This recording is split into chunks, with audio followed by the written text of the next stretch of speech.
onto that geodatabase. Relationships can be used to allow users access to additional descriptive data about our features, let's say. They can also be used to implement and enforce referential integrity. Have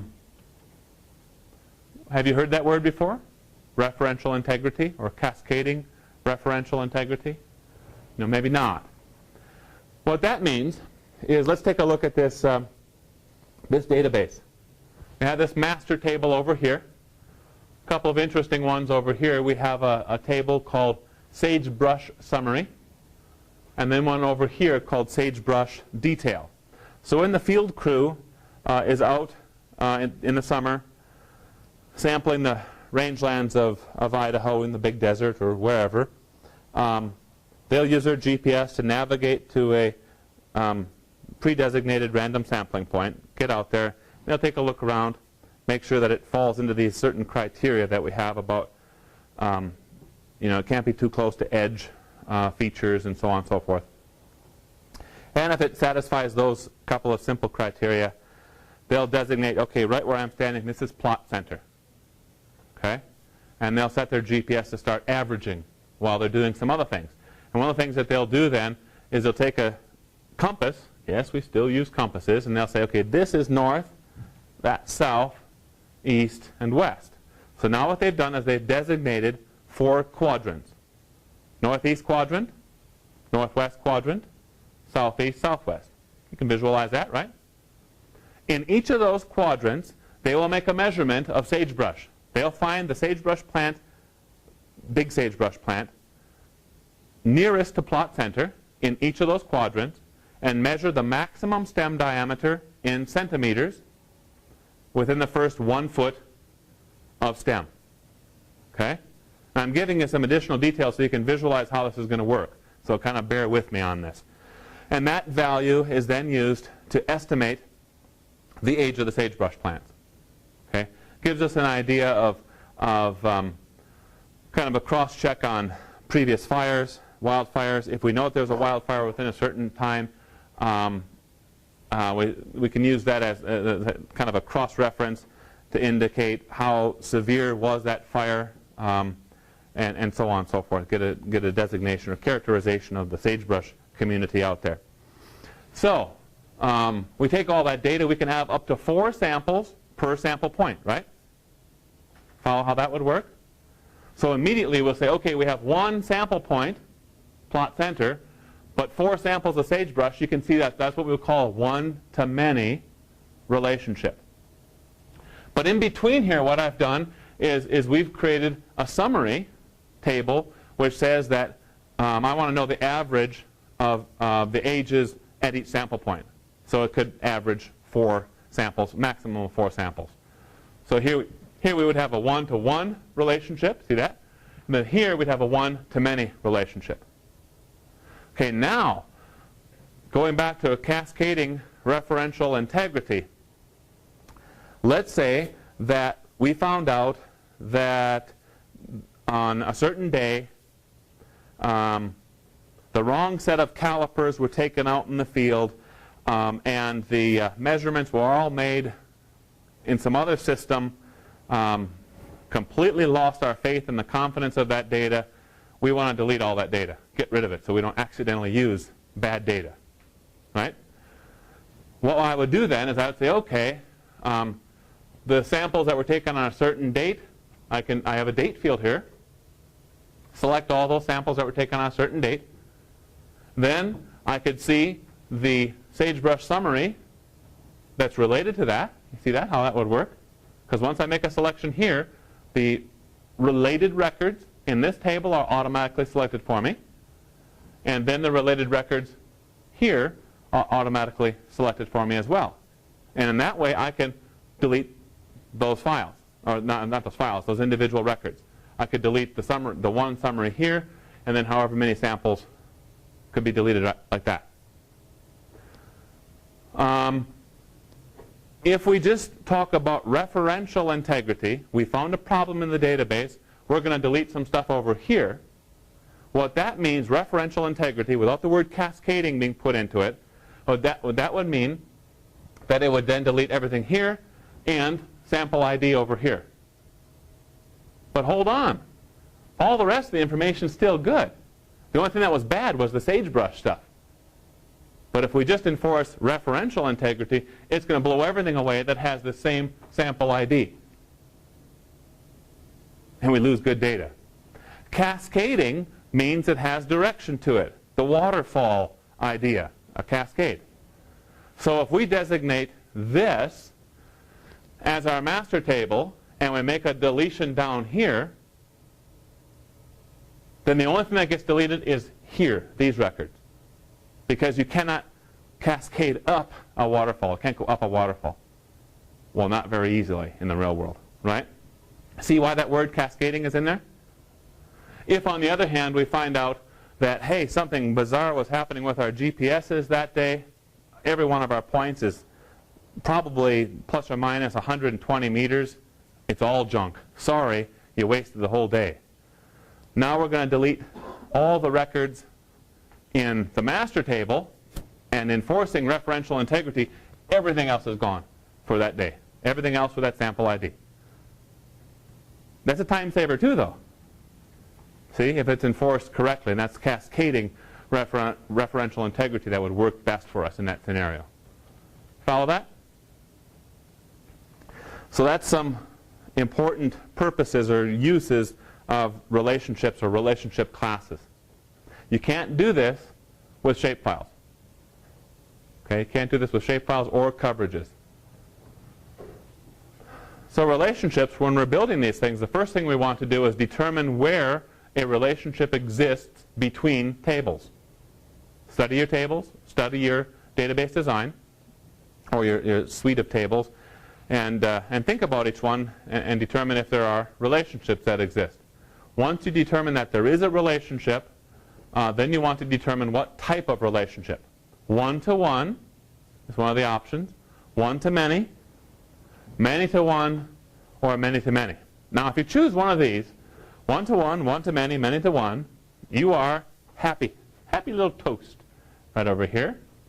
If you choose a many-to-many, if you find out, you discover you have a many-to-many, it'll leave you like this, you know, throwing a tantrum because it's a mess. Well, it's not terribly difficult to get rid of, but you got to deal with it. We talk about how to deal with it in IT for GIS in more detail, but let's just suffice it to say that we have to create another table in between those two tables that participate in a many-to-many relationship, and that's called a bridge table or associative table, and that will help us get rid of, or that will get rid of, a many-to-many relationship. Okay? So do you guys know what I mean by a one-to-one? Give me an example of a one-to-one relationship that would exist. Should I go back to the relationship schema we had up? Do you want that?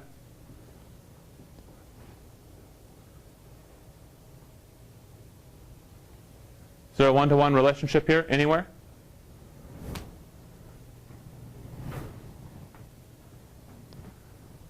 Fire history to the master? Fire history to this master? Yeah.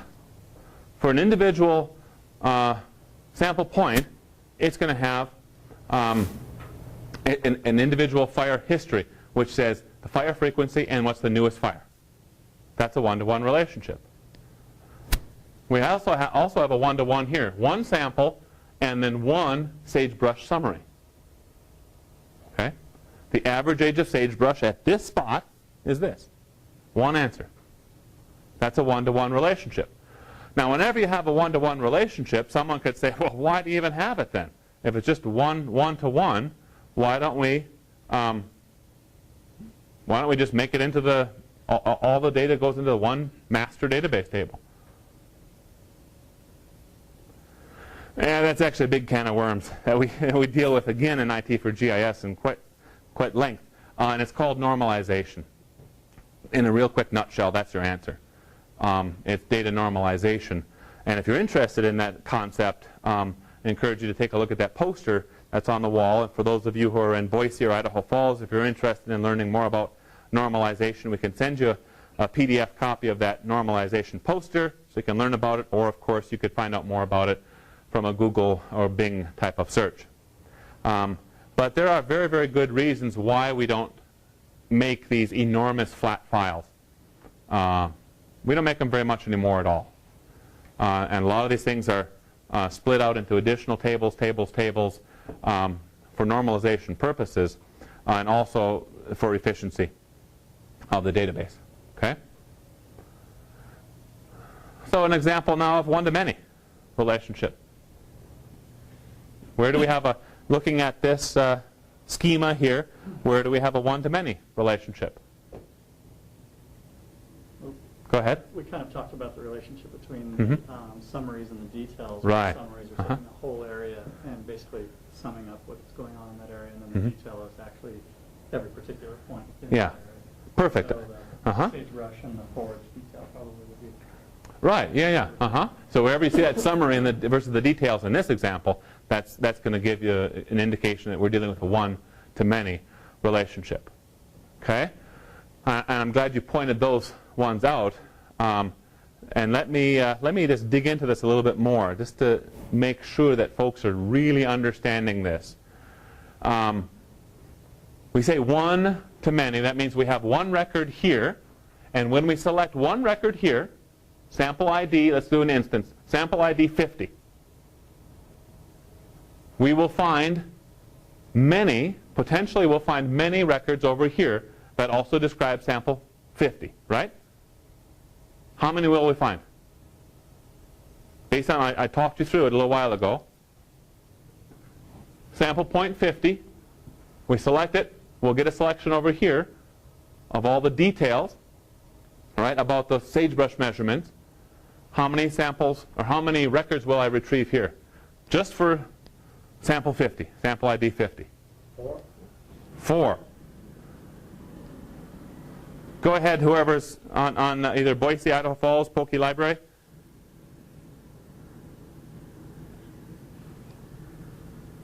4. We didn't answer here. Oh, okay. I didn't know. I could hear someone had tried to join in, and I didn't want to, I didn't want to kick you out of the conversation there. So you're saying 4. That's the maximum. Will we always find 4? It's however many were within that area. However many sagebrush plants we found. So sometimes when you go out in the field, and I know a lot of folks go out, they don't necessarily field sample, but you walk around out in the field. A lot of folks said initially when we talked in class, they said you're interested in being outdoors, hiking and biking and stuff like this. I'm sure you can imagine that you could get out to a spot on the ground where maybe a fire had occurred a couple of years ago. It's been replanted, reseeded with crested wheatgrass. Okay? Maybe you're right on the perimeter of that fire. And in this quadrant right over here, oh, you do have a couple sagebrush plants. Maybe that one over there. But over here, there isn't a sagebrush plant in sight. Right? So what do? No sagebrush plants. What do you enter in there? Nothing. There is no entry. There's no entry whatsoever. See? You only have 2 entries. That, again, is a very, very powerful part of a relational database. You only make the entries where you have valid data. Because what would happen if we said 0 and 0 here? Okay? For our measurement of sagebrush plants, 0 here and 0 there. How old is that plant? 0. And then what's going to happen to our sagebrush summary? It's going to get all messed up. Won't be any good. Okay? So we would have up to 4 samples in there. So it's a one-to-many. We'd have a minimum of 1, maximum of 4 in that many-sided table. Okay? We talked about this. Saw the happy toast. Blah, blah, blah. Okay. Design, jargon, and symbols. A database is typically drawn or symbolized as this canister. A table as